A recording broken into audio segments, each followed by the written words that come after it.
उत्तर प्रदेश के यशस्वी मुख्यमंत्री श्री आदित्यनाथ योगी जी अपने धैर्य का परिचय देते हुए, सांत्वना का परिचय देते हुए और सुंदर व्यवस्था पर पूरी नज़र स्वयं बना करके रखे हुए हैं और किस प्रकार से प्रत्येक व्यक्ति के साथ में उसके हमदर्दी के साथ में आत्मीयता से जुड़ते हुए और सभी व्यक्तियों का पूरी व्यवस्था पर ध्यान बनाए हुए।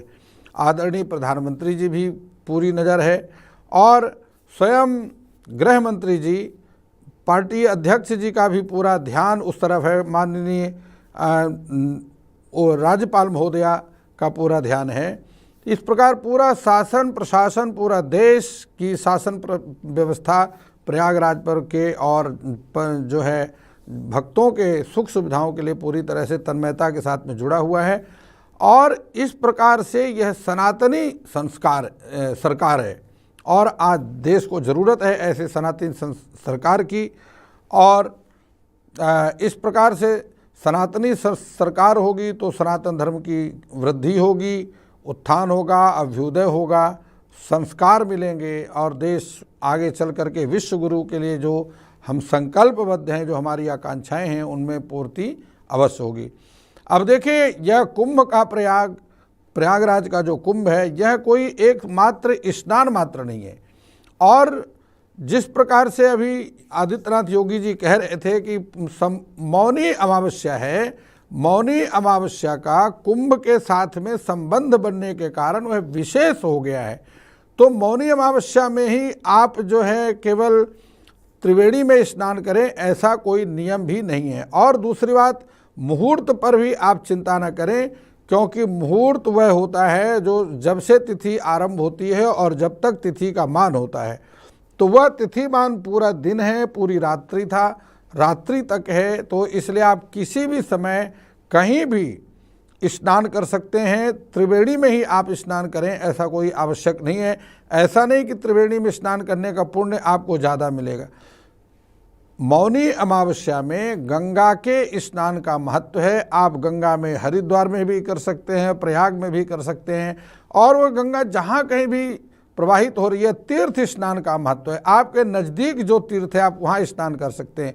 जो मथुरा वृंदावन में हो यमुना में स्नान कर सकते हैं, जो दिल्ली में है वो यमुना जी में स्नान कर सकते हैं। लेकिन यमुना का स्नान जल स्नान के लायक होगा जब सनातनी सरकार होगी, सुंदर तरीके से यमुना की सफाई होगी, तब तो जाकर के स्नान करेंगे। यह सरकार की जिम्मेदारी है कि वह अपने के नज़दीक के तीर्थों को इस तरीके से बनाए कि वहाँ के जो रहने वाले श्रद्धालु हैं उस तीर्थ में स्नान करें और उस तीर्थ का तीर्थाकरण, तीर्थों का प्रदूषण दूर करें, सफाई व्यवस्था बनी सुंदरतम हो। और आप प्रयागराज में देखिए, नियत ठीक होनी चाहिए। प्रयागराज में योगी आदित्यनाथ जी ने 10 करोड़ से भी अधिक, कितने करोड़ लोग एक महीने में स्नान कर चुके, लेकिन वहाँ किसी प्रकार की कोई गंदगी नहीं है, सुंदर सफाई है, ना मिट्टी है ना गंदगी है, जगह जगह सुंदर व्यवस्था है, क्योंकि सरकार की नीयत ठीक है, सरकार के अंदर सनातनी भाव है।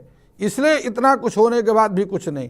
जितने पूरे दिल्ली में जनता नहीं है उससे कई गुना ज़्यादा वहाँ पर एक महीने में स्नान कर लिया लोगों ने, उसके बाद भी सुंदर व्यवस्था है, कोई सफाई में कोई कमी नहीं। और यहाँ पर यमुना जी का जल ऐसा है कि आचमन भी नहीं लिया जा सकता है।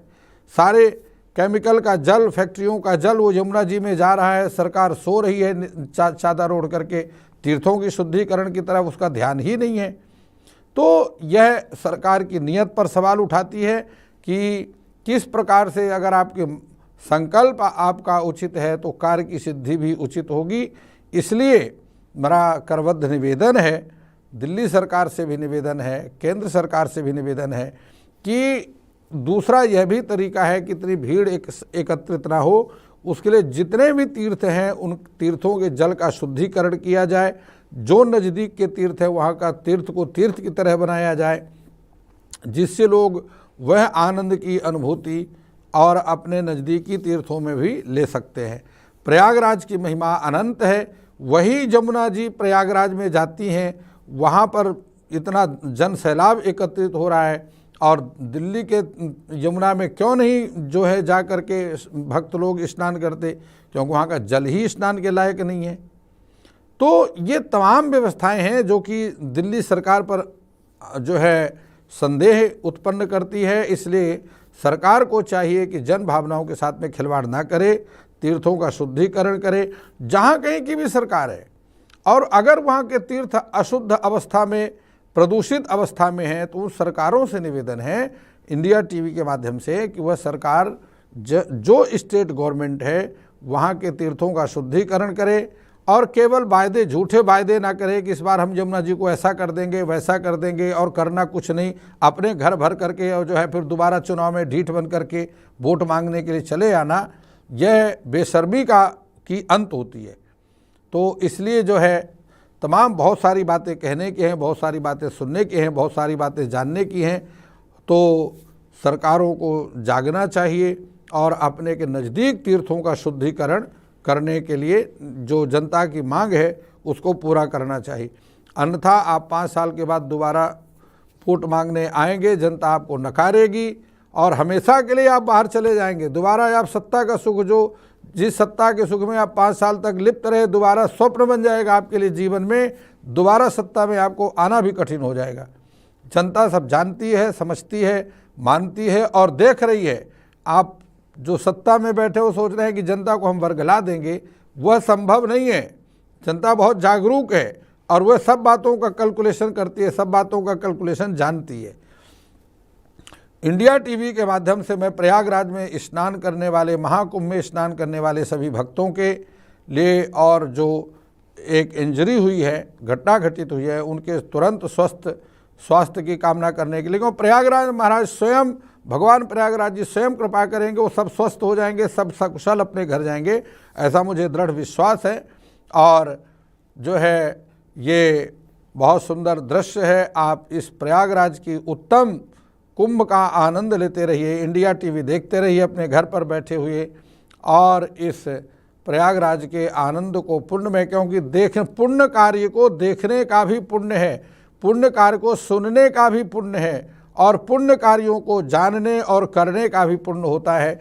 इस प्रकार से पुण्य के बहुत सारे मार्ग होते हैं। आप किसी भी मार्ग को ग्रहण करके पुण्य संग्रह जीवन में कर सकते हैं। और मैं इंडिया टीवी को धन्यवाद देता हूँ, इंडिया टीवी के जो संवाददाता हैं, जो उस भीड़ में भी जा करके एक एक मिनट की रिपोर्टिंग और करके और जनता को वहाँ ठंड में रह करके जनता तक पहुँचा रहे हैं, उनको भी धन्यवाद देता हूँ कि आपने ऐसा शुद्ध जन कल्याण के लिए, समाज के कल्याण के लिए आपने ये सुंदर आयोजन किया है और जनता तक जो है पहुँच रहा है, एक एक खबर जनता तक आप पहुँचा रहे हैं, उसी के लिए धन्यवाद।